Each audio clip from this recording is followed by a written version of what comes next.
আসসালামু আলাইকুম দর্শক, আমরা আসছি হচ্ছে টাঙ্গাইলের রশিদপুর চরে, যমুনার চরে।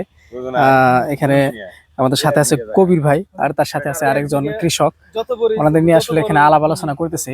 এখানে আসলে প্রচুর পরিমাণে ফাঁকা জায়গা, এগুলোকে কিভাবে চাষের আওতায় আনা যায় এবং উচ্চমূল্যের লাভজনক ফসল চাষ করা যায় সেগুলো নিয়ে একটু পরামর্শমূলক আলোচনা করতেছি। এখানে একজন আগ্রহী কৃষককে পাইছি আমরা, ওনার সাথে একটু আলোচনা করবো। তার আগে একটা জিনিস আপনাদেরকে দেখাই।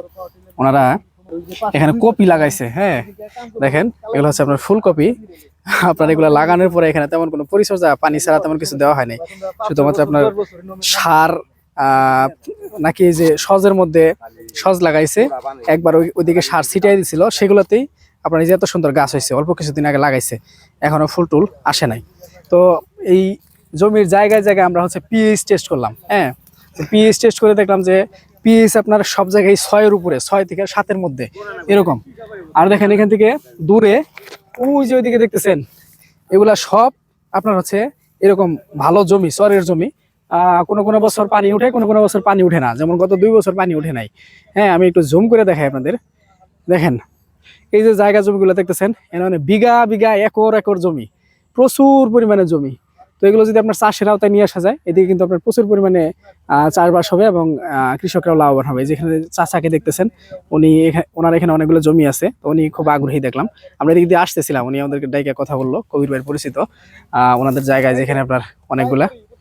আর এই যে জমি দেখতেছেন, সামনে কালাই আছে, আর বিভিন্ন রকমের ফসল আছে। এখানে যা লাগাই রাখছে মানে তাই হয়ে আছে, এই একটা অবস্থা। তো এটারই আমাদের আমরা বেশ আশাবাদী যে ভবিষ্যতে অনেক ভালো কিছু হবে। এরা যদি একটু আগ্রহ দেখায়, আমরা যদি সহযোগিতা করি, তাহলে ভালো কিছু করতে পারবো ইনশাল্লাহ। চাচা, আপনার নাম কি? আমার নাম নুর ইসলাম মন্ডল। নুর ইসলাম মন্ডল না? আপনার এখানে জমি কতটুকু আছে? আমার 7 বিঘা জায়গা আছে। 7 বিঘা আছে। আপনি কি কি ফসল চাষ করেন? পাট ফুট বুনি, কালাই ডালাই বুনি, এইগুলা। পাট কালা এগুলাতে কেমন লাভ হয়?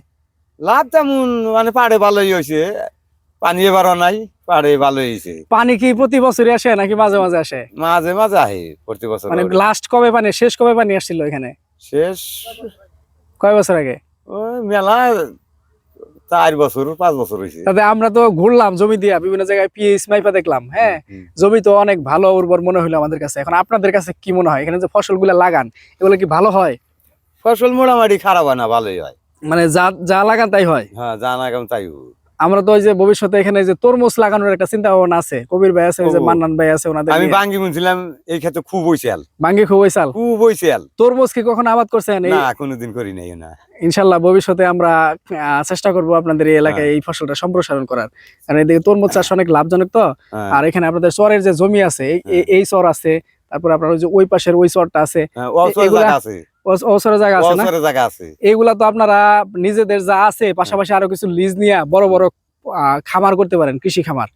হ্যাঁ, কৃষি খামার বলতে এই যে মৌসুমী ফসল সহ লাভজনক যে ফসলগুলো আছে, যেমন ধরেন আপনার অক্টোবর মাসের পর থেকে, অগ্রহায়ণ মাসের আগে কি মাস, অগ্রহায়ণ মাসের যে আগের মাসটা, ওই মাসে থেকে তো আর এখানে পানি থাকে না।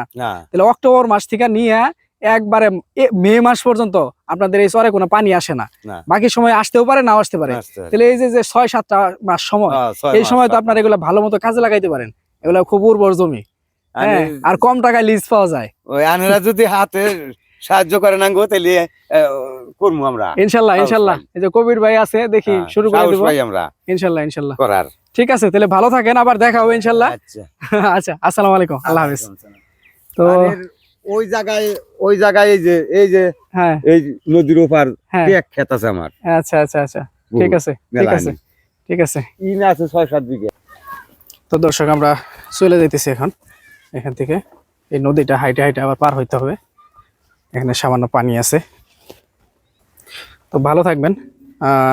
এর পরবর্তী ভিজিট হবে ইনশাল্লাহ মানিকগঞ্জে। মানিকগঞ্জ থেকে আবার দেখা হবে। টাঙ্গাইলের রশিদপুর চর থেকে বিদায় নিতেছি। আল্লাহ হাফেজ।